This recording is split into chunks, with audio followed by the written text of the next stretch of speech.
آقا کریم علیہ الصلوۃ والسلام کی کہ اپنی ظاہری حیات طیبہ کی اکثر لمحات میں سرکار علیہ الصلوۃ والسلام نے ہمیں یاد رکھا۔ جب دیدار باری تعالیٰ کا شرف ملا تب بھی سرکار نے یاد رکھا۔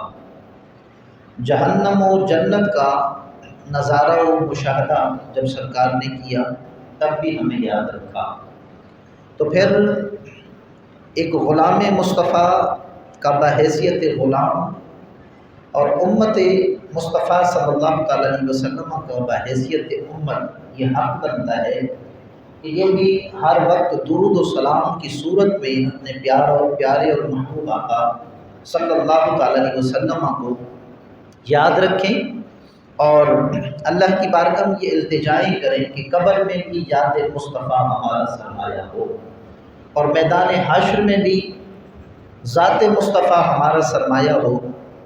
تو اب وہ باتیں جو حضور علیہ الصلوۃ والسلام نے ملاحظہ فرمائی، مشاہدہ فرمائی جنت و جہنم میں، ان میں سے چند ایک کا ذکر سنتے ہیں۔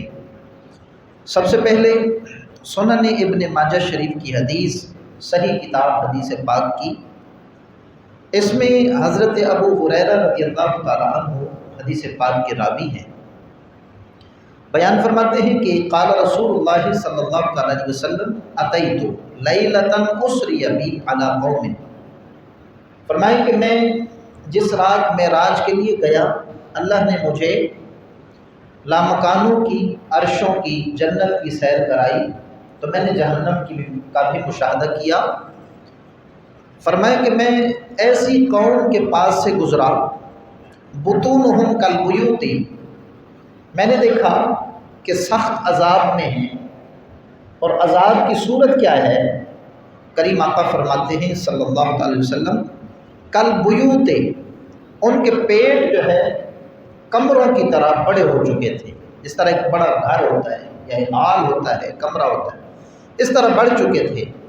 فیہا الحیات، اب ان پیٹوں میں تھا کیا جو کمرے کی طرح بڑے ہو چکے تھے؟ حضور فرماتے ہیں کہ اس میں ان میں سانپ تھے، ترا من خارج بطونہم، وہ سانپ ان اذیت میں مبتلا لوگوں کے پیٹ سے باہر نظر آ رہے تھے، یعنی اتنی کثرت سے اللہ تعالیٰ نے ان کے پیٹوں کو بڑا کر کے ان میں سانپ بھر دیے تھے کہ فرمایا وہ سانپ جو ہے لوٹ پوٹ ہوتے باہر نظر آ رہے تھے۔ تو فرمایا کہ فقلت، میں نے پوچھا یہ اذیت و کرب کے لمحات دیکھ کر، من ہؤلاء یا جبریل، اے جبریل بتائیں تو صحیح یہ کون لوگ ہیں جنہیں اتنی اذیت دی گئی، پیٹ بھی ان کے بڑھا دیے گئے اور سانپوں اور بچھوؤں سے بھر دیے گئے۔ اور یہ بھی ذہن میں رکھیں کہ یہ عام دنیا کے اندر جس طرح سانپ موجود ہوتے ہیں یہ اس طرح نہیں ہے، بلکہ ان کا زہر اتنا سخت ہے، روایتیں بتاتی ہیں کہ ان کے زہر کا ایک قطرہ اگر کسی دریا میں ڈال دیا جائے تو سارا دریا کا پانی کڑوا اور زہریلا ہو جائے، اس قدر سخت زہر ان کا۔ فرمایا جبریل یہ کون لوگ ہیں جنہیں اس قدر اذیت دی جا رہی ہے؟ قال ہؤلاء اکلۃ الربا، یا رسول اللہ یہ وہ لوگ ہیں جو دنیا میں سودی معاملات کیا کرتے ہیں، سود دیتے بھی ہیں لیتے بھی ہیں۔ تو حضور علیہ الصلوۃ والسلام کو اللہ رب العالمین نے پہلے ہی مشاہدہ کرا دیا تاکہ اس سخت عذاب کا سبب بننے والے عمل سے آقا کریم علیہ الصلوۃ والسلام کی امت بچ جائے، اس رسوائی سے بچ جائے کہ اس کے پیٹ کو بڑھا کر سانپوں سے بھر دیا جائے، بچھوؤں سے بھر دیا جائے۔ تو اللہ رب العالمین نے مشاہدہ کرایا، اور یہ ہمارے لیے سبق خود ذات مصطفیٰ صلی اللہ علیہ وسلم نے ارشاد فرمایا الامان والحفیظ۔ اور ایک موقع پر یہ بھی حدیث پاک میں ملتا ہے کہ جس بندے نے 1 روپیہ سود کا کھایا، 1 روپیہ لیا یا دیا، تو فرمایا کہ اس کا گناہ 30 سے زیادہ مرتبہ سگی ماں کی طرف برائی کے ارادے سے آنے سے بھی سختر ہے، زیادہ ہے، 30 سے زیادہ مرتبہ۔ اللہ اکبر، الامان والحفیظ۔ اسی طرح ایک اور منظر بھی دکھایا گیا، تفسیر ابن کثیر میں یہ روایت موجود ہے۔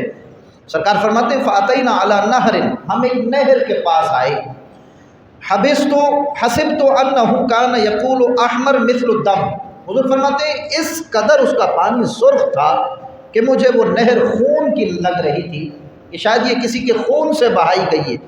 فرمایا وَإِذَا فِي النَّهْرِ رَجُلٌ سَابِحٌ يَسْبَحُ، اس نہر کے اندر مجھے تیرتا ہوا ایک شخص نظر آیا، وہ بھی کوئی خیر میں نہیں تھا، بھلائی میں نہیں تھا، بلکہ اذیت و تکلیف میں تھا۔ اب کرب دیکھیں اس کا، تکلیف دیکھیں، اذیت کتنی۔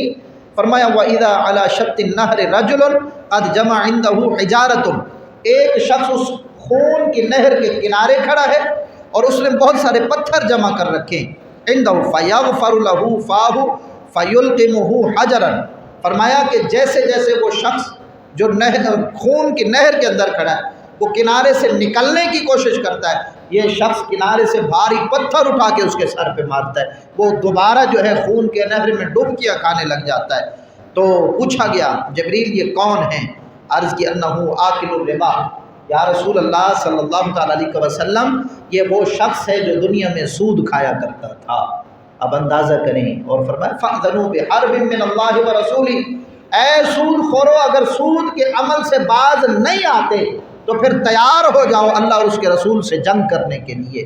اللہ تو آن کی آن میں مٹا دیتا ہے، پوری پوری بستیاں، قبیلے، علاقے، ملک تباہ کر دیتا ہے لفظ کن کے ذریعے، تو رب سے کون لڑ سکتا ہے؟ تو اللہ تعالیٰ کی طرف سے سود خور کو دعوت جنگ ہے۔ یہی وجہ ہے کہ کبھی سود کھانے والے بندے کے پاس یا دینے والے بندے کے پاس آپ بیٹھیں تو ان کے احوال زندگی پوچھیں کہ زندگی کیسی گزر رہی ہے۔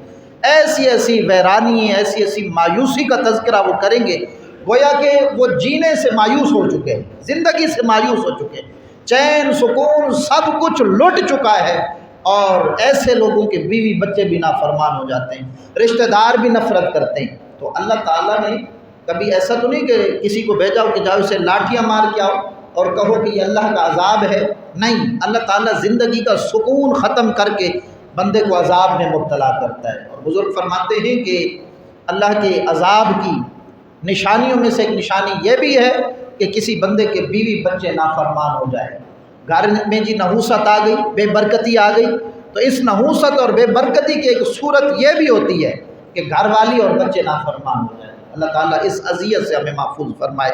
تو فرمائے یہ سود خور کی سزا۔ پھر تارک نماز، جو نمازوں کو چھوڑتا ہے جان بوجھ کر، حدیث پاک میں آیا کہ ایک نماز جس نے جان بوجھ کر چھوڑی اللہ اس کا نام جہنم کے دروازے پہ لکھ دیتا ہے کہ جب جیسے میدان حاشر قائم ہوگا جنتی جنت کو جائیں گے، یہ بندہ جس نے جان بوجھ کے نماز چھوڑی سے جہنم میں داخل کر دیا جائے گا۔ الامان والحفیظ۔ اب سرکار نے جو مشاہدہ کیا وہ کون سی سزا تھی جو اس نماز میں سستی کرنے والے کو دی جا رہی تھی؟ سماعت کریں۔ حضور فرمایا وَكُشِفَ لَهُ عَنْ حَالٍ، حضور علیہ السلام کے سامنے ایک ایسے شخص کا حال واضح کیا گیا، من ترک الصلاۃ المفروضۃ فی دار الجزاء فأتی علی قوم تردخ رؤوسهم کلما ردخت عادت۔ حضور فرماتے ہیں کہ ایسے شخص کو میں نے دیکھا کہ جس کا سر جو ہے دو پتھروں کے درمیان رکھ کے کچلا جا رہا ہے۔ تو حضور فرماتے ہیں کہ میں نے پوچھا من ہؤلاء یا جبریل، یہ کون لوگ ہیں باری باری جن کو یہ عذاب دیا جا رہا ہے؟ تو جبریل نے فرمایا ہؤلاء الذین تتثاقل رؤوسهم عن الصلاۃ المکتوبہ، یا رسول اللہ یہ وہ لوگ ہیں جن کے سر فرض نماز کے وقت بھاری ہو جاتے تھے، سستی کا شکار ہو جاتے تھے، کاہلی کا شکار ہو جاتے تھے۔ آج وہ لوگ جنہیں اللہ نے آنکھیں سلامت دی ہیں اور چلتے پھرتے وہ طاقتور ہیں اور زبان بولنے کے لیے دی، کان سننے کے لیے دیے، ہاتھ پکڑنے کے لیے دیے، قدم چلنے کے لیے دیے، وہ سب کچھ کرتے ہیں، دنیا کا ہر مشقت سے بڑھ کر مشقت والا کام کر لیں گے، لیکن نمازوں کی انہیں توفیق نہیں ہے۔ ذرا غور تو کریں کہیں اللہ کے عذاب میں تو نہیں مبتلا ہو چکے، کیونکہ بزرگ فرماتے ہیں اللہ جب کسی سے ناراض ہوتا ہے تو سب سے پہلے اسے سجدوں کی توفیق چھین لیتا ہے۔ تو ذرا آپ سوچیں کہ ہمیں کیوں نہیں توفیق ملتی، مسجدوں کی طرف کیوں نہیں آتے؟ بس اوقات ہم صبح صبح دیکھتے ہیں کہ جو ہے وہ والد اپنے بچوں کو اسکول چھوڑنے جا رہے ہیں، اور یہ نماز سے 10 سے 12-15 منٹ بعد کی بات ہے، اور وہی بندہ مسجد میں نماز پڑھنے نہیں آتا۔ یعنی دنیا میں ہم اس قدر مصروف ہو گئے اور ہر کام بر وقت کرنے لگ گئے کہ کوئی ایک کام بھی نہیں رہتا جو ہم نہ کر سکتے ہوں، اگر رہ جاتی ہے تو نماز رہ جاتی ہے۔ فریضہ خدا بندی، اللہ سے ملاقات کا ذریعہ، سب سے افضل عبادت نماز ہم سے رہ جاتی ہے۔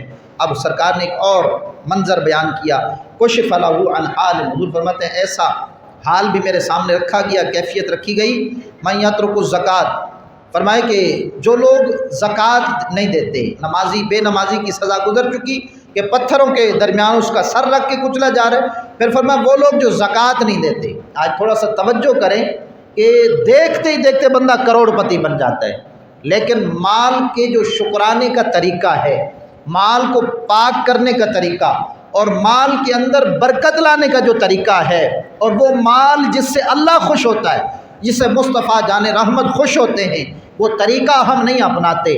آج کسی کو بٹھا کر پوچھیں گھر میں کتنا سونا ہے، جی 4 تولے، پوچھا جائے اس کی زکوٰۃ کتنی بنتی ہے، مولوی صاحب کو پتہ ہوگا۔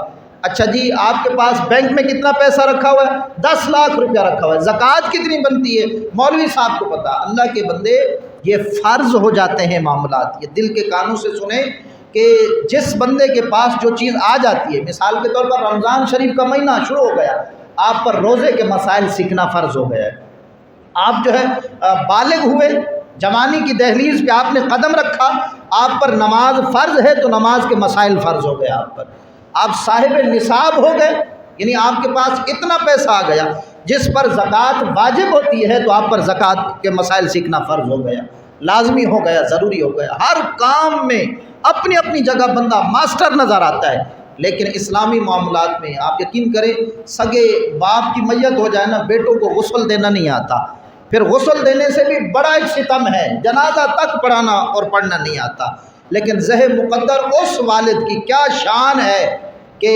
جس کا جنازہ بھی اس کا بیٹا پڑھا رہا ہے، غسل بھی بیٹا دے رہا ہے، اور قبر میں بھی بیٹا اتارتا ہے، کھڑے ہو کے قبر پہ اذانیں بھی بیٹا پڑھتا ہے، پھر بعد میں فاتحہ بھی بیٹا کہتا ہے۔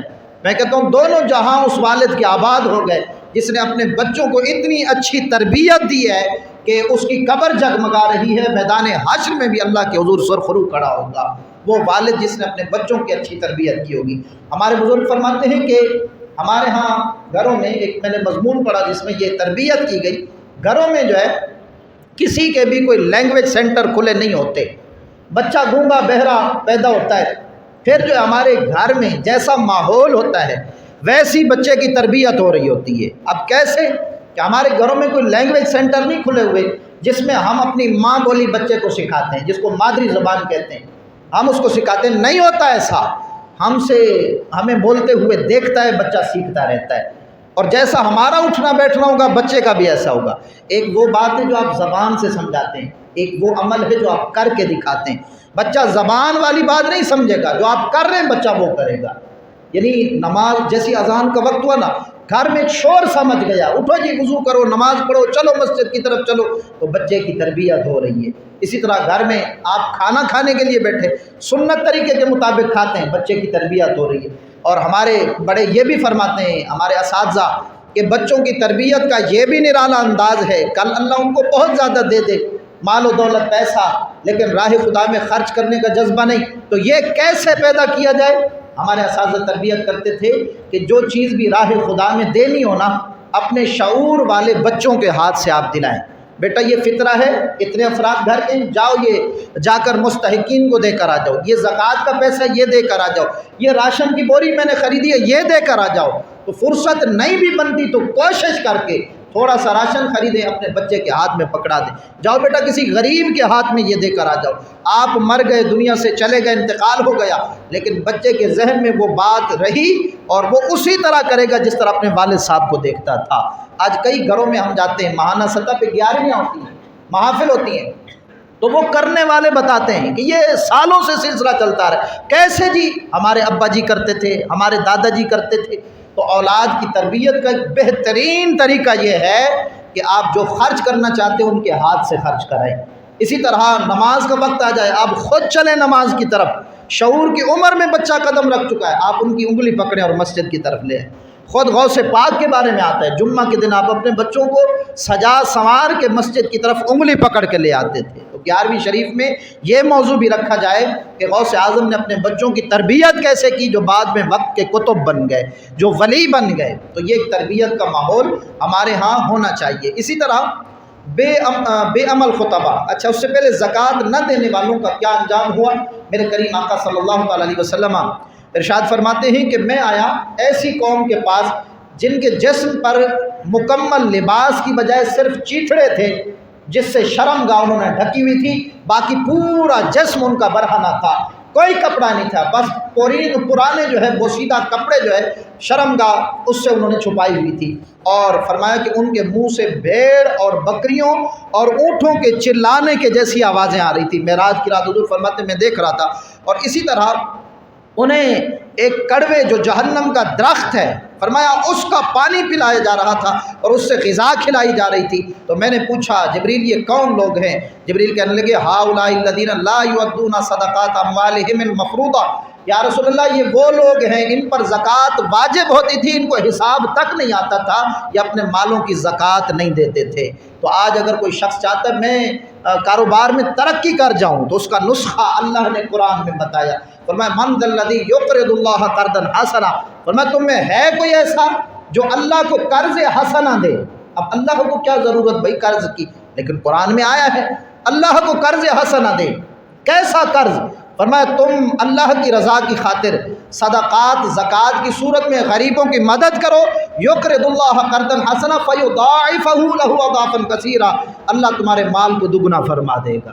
اچھا یہ دگنا ہونے سے مراد یہ ہے کہ علماء بیان فرماتے ہیں، صوفیاء فرماتے ہیں 10 دنیا میں ملیں گے، 70 نیکیاں 1 روپے کے بدلے میں اللہ آخرت میں عطا فرما دے گا۔ اسی طرح آگے چلیے، وہ خطیب، خطاب کرنے والے، واعظ کرنے والے، ان کی بھی کیفیت سنیں۔ بے عمل خطبہ، جو خود عمل نہیں کرتے، دوسروں کو ترغیب دیتے ہیں اور بڑی بڑی باتیں کرتے ہیں، ان کے حوالے سے میرے کریم آقا بیان فرماتے ہیں، حضرت انس نے اس روایت کو نقل کیا، فرمایا کہ میں ایسے قوم کے پاس سے گزرا جن کے ہونٹوں کو آگ کی کینچیوں سے کاٹا جا رہا تھا۔ میں نے پوچھا جبریل یہ کون لوگ ہیں؟ تو جبریل عرض کرتے ہیں خطباء من اہل الدنیا، یہ دنیا میں رہنے والے وہ خطیب ہیں جو لوگوں کو تو اچھائی کا حکم دیتے تھے لیکن اپنی ذات کو بھول جاتے تھے۔ الامان والحفیظ، اس میں مقررین بھی ہیں، اسٹیجوں ممبروں پر بیٹھ کر تقریر کرنے والے بھی ہیں، اور اس میں وہ ٹیچر بھی ہیں جو کلاس میں بیٹھ کر بچوں کو تو سمجھاتے ہیں، خود عمل نہیں کرتے۔ اس میں وہ ماں باپ بھی شامل ہیں جو بچوں کو تو گھر میں سمجھاتے ہیں لیکن خود عمل نہیں کرتے۔ بیٹا نماز پڑھ لو، خود پڑھنی نہیں، زکوٰۃ دے دو، خود دینی نہیں، روزہ رکھ لو، خود رکھنا نہیں، اچھے کام کرو، خود کے عمل کا پتہ نہیں۔ تو اس میں وہ سارے لوگ آتے ہیں جو دوسروں کو تو سمجھاتے ہیں لیکن خود جو ہے اس پر عمل نہیں کرتے۔ اسی طرح غیبت سب سے بڑی بیماری اور سخت ترین گناہ، جسے زنا سے بھی زیادہ سخت کہا گیا، اس کی سزا بھی سنیے۔ میرے کریم آقا فرماتے ہیں کہ میں ایسی قوم کے پاس سے گزرا، لہم اظفار من نحاس، انہوں نے تانبے کے ناخن جو ہے ان کے بڑے ہوئے تھے، انہوں نے ان تانبے کے ناخنوں سے اپنے چہروں کو نوچنا شروع کر دیا میرے سامنے، اور اپنے سینوں کو جو ہے نوچنا شروع کر دیا۔ فقال من ہؤلاء یا جبریل، جبریل یہ بتاؤ یہ کون سے لوگ ہیں؟ تو شب معراج میں جبریل نے بتایا ہؤلاء الذین یأکلون لحوم الناس ویقعون فی اعراضہم، یا رسول اللہ یہ وہ لوگ ہیں جو غیبت کر کے اپنے بھائیوں کا گوشت کھایا کرتے تھے۔ آج اللہ نے ان کو یہ سزا دے دی کہ ان کا چہرہ جو ہے وہ زخمی، ان کا سینہ زخمی اور دور سے گناہگار نظر آئے گا۔ جس طرح زکوٰۃ کے باب میں اللہ فرماتے ہیں تقویٰ بہا جباہہم وجنوبہم وظہورہم، فرمایا کہ جو زکوٰۃ نہیں دیتے اللہ اس پیسے کو جہنم کی آگ میں گرم کر کے زکوٰۃ نہ دینے والے کی پیشانی پر جو ہے وہ داغ لگا دے گا، دور سے نظر آئے گا دنیا میں یہ بندہ زکوٰۃ نہیں دیتا تھا۔ کہاں چھپیں گے، کیسے جو ہے بچیں گے اس طرح کی اذیتوں سے؟ بتانے کا مطلب یہ ہے کہ ابھی دنیا میں توبہ کر لیں اور اللہ رب العالمین کے راستے پر آ جائیں تو دونوں جہاں میں کامیابی۔ اسی طرح فرمایا کہ تانبے کے ناخنوں سے سینہ بھی نوچ رہے تھے، چہرہ بھی۔ یہ تو تھی غیبت کرنے والوں کی سزا۔ آگے وہ لوگ جو امانت جن کے پاس رکھوائی جائے اور وہ اس کا حق ادا نہیں کرتے، تو سرکار فرماتے ہیں کہ اتی علی رجل جمع حزمۃ حطب، فرمایا کہ میں ایسے شخص کے پاس بھی آیا جس نے لکڑی کا ایک گٹھا تیار کر رکھا ہے، اٹھانے لگتا ہے اٹھایا نہیں جا رہا۔ ماجرا کیا ہے؟ اب وہ جاتا ہے اور لکڑیاں جمع کر کے اس میں اور زیادہ اس کو بڑھا دیتا ہے، پھر گیا دوسری لکڑیاں اٹھائی اور بڑھا دیا، پھر اٹھایا پھر نہیں اٹھا گیا اور لکڑیاں ڈال دی۔ تو زمانے والے اس کو بے وقوف سمجھیں گے کہ پہلے کا بوجھ نہیں اٹھایا جا رہا، اب جو یہ اور زیادہ اس میں اضافہ کر رہا ہے۔ پوچھا گیا جبریل یہ کون سا شخص ہے جس کی مثال دی جا رہی ہے؟ تو جبریل امین نے عرض کی یا رسول اللہ یہ آپ کی امت کا وہ شخص ہے جو پہلا قرضہ نہیں دے سکتا تھا، پھر جا کر اور اٹھا لیا کرتا تھا، ایک کی امانت نہیں دیتا تھا، دوسرے کی امانت لے کے اس کو ضائع کر دیتا تھا۔ تو یہ اللہ تعالیٰ نے اس کو عذاب دیا ہے، اس طرح جو ہے اپنے بوجھ میں اضافہ کر کر کے یہ اس کو اٹھاتا رہے گا، اور یہ بھی ایک ذلت کا مقام ہوگا اس شخص کے لیے جس کو یہ سزا دی جا رہی ہوگی۔ اسی طرح سرکار فرماتے ہیں کہ یتیموں کا مال کھانے والے، آج کل یہ ہوتا ہے ہمارے ہاں بہنوں کو عام طور پر والد کی میراث سے حصہ نہیں دیا جاتا، ترکہ نہیں دیا جاتا۔ کیا کہا جاتا ہے؟ جی جہیز تو ہم نے اتنے کا دے دیا، حالانکہ یہ کہیں شریعت کا اصول نہیں ہے کہ آپ لاکھوں روپے کا جہیز دے کے باپ کی وراثت سے اس کو لا تعلق کر دیں۔ یہ اللہ کے عذاب کو دعوت دینے والی بات ہے۔ اللہ فرماتے ہیں جس طرح ہم نے مردوں کا حصہ مقرر کیا اسی طرح عورتوں کا بھی مقرر کیا، یعنی بھائی کا حصہ بہن کی بنسبت دگنا ہے، وہ دگنا لے کر بھی بہن کا حصہ بھی دبا کر بیٹھا ہوا ہے۔ بہت ساری بہنیں جو ہے بھائیوں کے دروازے پر اس لیے نہیں آتی کہ اگر وہ حصہ مانگنے آتی ہے نا تو بھائی اپنا دروازہ ہمیشہ کے لیے بند کر دیتا ہے۔ وہ کہتی ہیں میکے میں آنا جانا ہمارا ختم نہ ہو، وہ قربانی دے دیتی ہے کہ چلو باپ کا حصہ ہمیں نہیں ملتا تو نہ ملے، کم سے کم بھائی تو راضی ہو جائے گا۔ لیکن یاد رکھیں کہ اللہ ایسے لوگوں کو بھی دن حشر کے ذلیل کرے گا۔ اور اعلیٰ حضرت امام اہل سنت فرماتے ہیں کہ یہ انسان نہیں بلکہ شیطان کی صورت میں گھومنے والا یہ انسان ہے جو اپنی بہنوں کا حق مار کر بیٹھا ہوا ہے۔ تو یتیم، چونکہ وہ عورت یتیم ہو گئی، باپ کا سایہ سر سے اٹھ گیا، آپ نے اس کا حق مارا، تو اس کی سزا کیا ہے کہ حضور علیہ الصلوۃ والسلام بیان فرماتے ہیں میں نے دیکھا ایسے لوگ ہیں جہنم میں کہ جن کے ہونٹوں کو اونٹ کے جتنا بڑھا دیا گیا، پھر کچھ لوگ ان کے ہونٹ کھولتے ہیں، منہ جب کھل جاتا ہے جہنم کا دہکتا ہوا شعلہ اٹھا کے ان کے منہ کے اندر رکھتے ہیں، نچلے جبڑے کو توڑتا ہوا زمین پر گر جاتا ہے۔ یہ ان لوگوں کا حال ہے۔ کسی نے بھتیجے کا مال مارا ہوا ہے، کسی نے چھوٹے بھائی کا حق مارا ہوا ہے، ماں باپ کو بہلا پھسلا کر مکان اپنے نام کروایا اور سگے بھائی کرائے پر رہ رہے ہیں، یہ 4 منزلہ بلڈنگ میں اکیلا رہ رہا ہے، یہ بھی ہے۔ اچھا پھر ایک اور بندہ بھی ہے حق مارنے والا اور اذیت کا راستہ اختیار کرنے والا، وہ ہے داماد۔ میں اس بندے کو بے غیرت اور بے ضمیر سمجھتا ہوں جو اپنی اہلیہ کو اس بات پر مجبور کرتا ہے کہ جا اپنے باپ کا حصہ لے آ کر میرے نام کر دے۔ زمانے کا ذلیل ترین وہ بندہ ہے۔ یار تو خود کیوں نہیں کماتا، خود کیوں نہیں ہاتھ پاؤں چلاتا، خود کیوں نہیں جد و جہد کرتا؟ حق تیری گھر والی کا ہے، حق تیری گھر والی کی اولاد کا ہے، تیرے بچوں کا ہے، اور تو مجبور کر رہا ہے۔ اس وجہ سے کئی گھر ٹوٹ جاتے ہیں، عورتوں کو طلاق ہو جاتی ہے، وہ چلی جاتی ہے، کیونکہ اب 2 چیزوں میں سے کسی اور ایک کو منتخب کرتا ہے۔ اس نے نکاح تو کیا تھا نا پیسے سے، گھر والی کو کہتے ہیں کہ اگر باپ کا حصہ لے کر نہیں آتی یا باپ سے حصہ لے کر نہیں آتی تو پھر میرے گھر نہ آنا۔ عورت مجبور ہو جاتی ہے طلاق کا مطالبہ کرنے پر۔